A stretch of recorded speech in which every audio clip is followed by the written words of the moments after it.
તો દોસ્તો આજે હું તમને રૂબરૂ કરાવીશ ચાંપાનેર પાવાગઢમાં સ્થિત 15મી સદીમાં નિર્માણ થયેલ એક એવી ઇમારતના ઇતિહાસથી કે જેનો ઉપયોગ સીમા શુલ્ક કાર્યાલય તરીકે કરવામાં આવ્યો હતો। તો ચાલો બન્યા રહેજો વિડીયોમાં અંત સુધી મારી સાથે અને આપણે કરીશું આ સ્થાનને એક્સપ્લોર અને જાણીશું તેની પાછળ રહેલા ઇતિહાસને।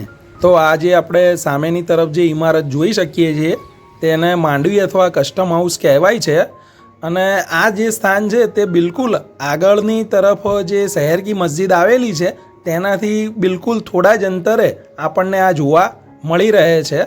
આપણે હવે અંદરની તરફ જોઈશું અને જોઈશું કે અંદરનું બાંધકામ કેવું છે અને આ બનવા પાછળનો ઇતિહાસ શું રહેલો છે તે પણ આપણે આગળ વિડીયોમાં વાત કરીશું।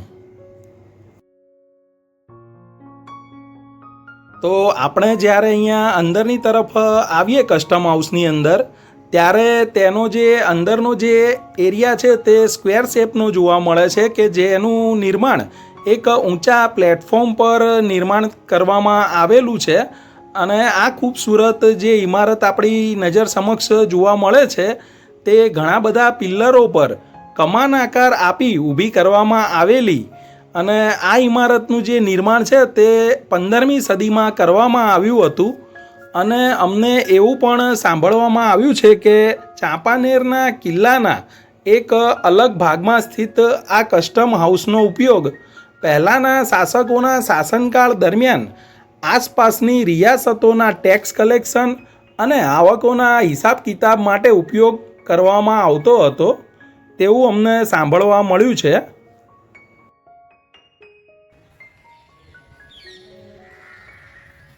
ગુજરાત રાજ્યના વડોદરા શહેરથી આ સ્થાન આશરે 50 કિલોમીટરના અંતરે આવેલું છે અને આ જે ચાંપાનેર છે તેને UNESCO world heritage cultural site તરીકે વર્ષ 2004માં તેનો ઉમેરો કરવામાં આવ્યો હતો અને અહીં જ્યારે આપણે ચાંપાનેરમાં આવીએ તો આપણને સદીઓ પહેલાંની 400-500 વર્ષ જૂની ઇમારતો ઘણી બધી આપણને અહીંયા નિર્માણ પામેલી જોવા મળી રહે છે કે જેની આપણે વિઝિટ મારા ખ્યાલથી તો એક દિવસમાં પૂરી થઈ શકે તેમ નથી, પરંતુ તેમાંની થોડી ઘણી પણ જો તમે અહીંયા મહાકાળી પાવાગઢે આવતા હોય તો અહીંયા ઘણા બધા નજીકના જે ત્યાં લોકેશન આવેલા છે જેવા કે જામા મસ્જિદ છે, પછી આવે છે હેલિકલ સ્ટેપવેલ છે, એક મિનાર મસ્જિદ છે, તે સિવાય ઘણા બધા મોન્યુમેન્ટ્સ અહીંયા આપણને જોવા મળી રહે છે।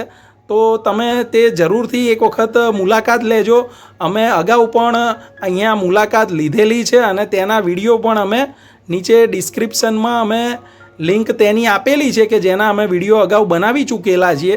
જો તમે તે પણ જોવા માગતા હોય તો ડિસ્ક્રિપ્શનમાં જઈને તમે તે પણ વિડીયો અગાઉના પણ જોઈ શકો છો। તો આપણે જો અહીંયાના ઇતિહાસ વિશેની જો વાત કરીએ તો ઇતિહાસકારોના કહેવા મુજબ જ્યારે મહેમૂદ બેગડાએ ચાંપાનેરને જ્યારે પોતાની રાજધાની તરીકે ઉપયોગમાં લીધું તે સમયે આ સ્થાનનું એક અલગ જ મહત્ત્વ રહ્યું હતું અને ત્યારબાદ 1535માં હુમાયુએ અને તે પછી 1573માં અકબરના શાસનકાળમાં અને ત્યારબાદ 1729માં જ્યારે મરાઠાઓએ આ સ્થાન પર પોતાનો અધિકાર મેળવ્યો સિંધિયા પરિવાર અને તેમની સેના દ્વારા, ત્યારે આ સ્થાનને ચુંગીગર નામ આપવામાં આવ્યું હતું। અહીં જ્યારે આપણે કસ્ટમ હાઉસના પાછળના ભાગમાં જ્યારે આવીએ ત્યારે તેનો ખૂબસૂરત નજારો આપણને પાછળથી પણ જોવા મળે છે અને સામેની તરફ આપણને પૌરાણિક સમયની તોપના અવશેષો જોવા મળે છે જેમાંથી 1-2 જેવી છે જે ખંડિત હાલતમાં છે અને એક જે તોપ જોવા મળે છે આપણને તેની હાલત ઘણી સારી આપણને અહીં જોવા મળી રહે છે।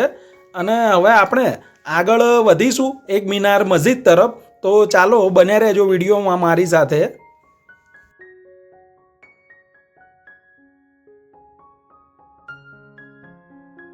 તો અહીં આપણને જે મોન્યુમેન્ટ આપણે જોવા મળે છે તે છે એક મિનારની મસ્જિદનો મુખ્ય પ્રવેશ દ્વાર અને અહીંયાના જો લોકેશનની આપણે વાત કરવા જઈએ તો હાલોલ બાયપાસ સર્કલથી માત્ર 6 થી 7 કિલોમીટરના અંતરે જ્યારે આપણે ચાંપાનેર પાવાગઢ તરફ આવતા હોઈએ ત્યારે આ સ્થાન આપણને જોવા મળી રહે છે અને અહીંયા તમે ગૂગલ મેપ દ્વારા પણ આ જે એક મિનાર મસ્જિદ છે ત્યાં તેના એક્ઝેક્ટ લોકેશન પર આવી શકાય છે.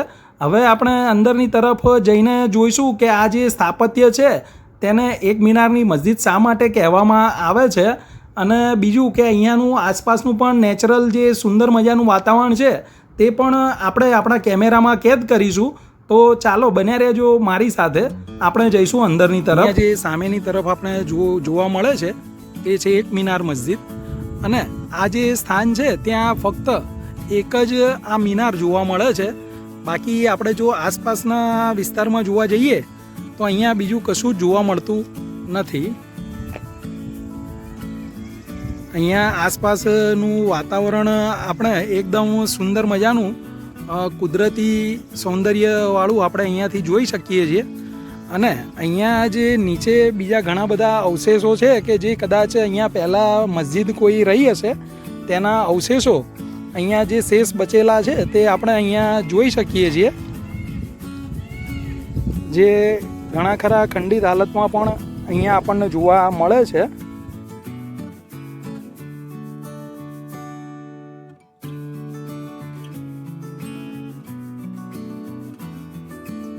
તો અહીંયા આપણે જો વિડીયોમાં ધ્યાનથી જો નજર પડતી હોય તો સામે ઉપર જે પર્વતમાળા છે ત્યાંથી આપણને જે પાણીનું ઝરણું વહે છે તે જોવા મળે છે.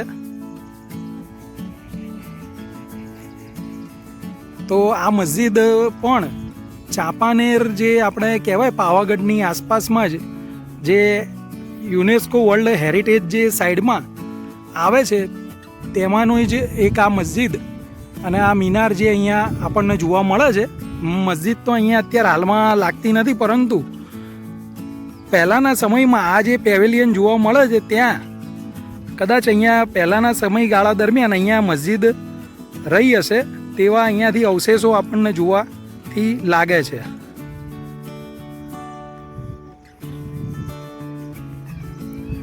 આ જે સામે મિનાર જોવા મળે છે તે પણ હું તમને એકદમ નજીકથી જઈને તેના પર જે કોતરણી કામ કરેલું આપણને જોવા મળે છે તે બતાવી દઈશ.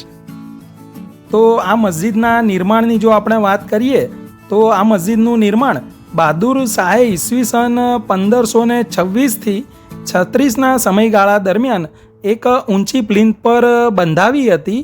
અને હાલના સમયમાં જો આપણે અહીંયા જોવા જઈએ તો બાકી બચેલા જે શેષ અવશેષોમાં એક મિનાર જ અહીંયા આપણને જોવા મળી રહે છે. બાકી પહેલાંના સમયમાં અહીં એક ડોમ પણ જોવા મળતો હતો જે અત્યારે હાલમાં પૂરી રીતે ધ્વંસ થઈ ગયેલો છે. માટે જ આ જે સ્થાન છે તેને એક મિનારની મસ્જિદ તરીકે ઓળખવામાં આવે છે. તો અહીંયા જે સામે આપણને જાળી જોવા મળે છે તે અત્યારે હાલમાં બંધ કરી દેવામાં આવેલો છે. ત્યાં પ્રવેશ દ્વાર આવેલો છે કે જ્યાં થઈને આપણે મિનારની ઉપરની તરફ જવા માટેની સીડીઓ આવેલી છે. અને આપણે આ મિનારની બિલકુલ નીચેની તરફ જે ઊભા રહીને મિનારનો જે ઉપરનો વ્યૂ છે તે સુંદર મજાનો અહીંયાથી જોવા મળી રહે છે. અને આશરે 30થી 40 ફૂટ ઊંચી આ મિનાર અહીંયાથી આપણે જોઈ શકાય છે. અને આ છે મિનારની બિલકુલ બાજુમાં ઊભા રહીને આપણે આ સુંદર મજાનો પહાડી વિસ્તારનો નજારો જોવા મળી રહે છે. આ સાથે જ આપણે આજના વિડીયોને અહીં સમાપ્ત કરીશું. અને જો તમને અમારો આજનો આ વિડીયો પસંદ આવ્યો હોય તો લાઈક કરજો, શેર કરજો, અને જો હજુ સુધી તમે અમારી ચેનલને સબસ્ક્રાઈબ ન કરી હોય તો જરૂરથી કરી લેજો. અને ફરી મળીશું કોઈ બીજા નવા વિડીયો સાથે. ત્યાં સુધી આપ સૌનો ખૂબ ખૂબ આભાર.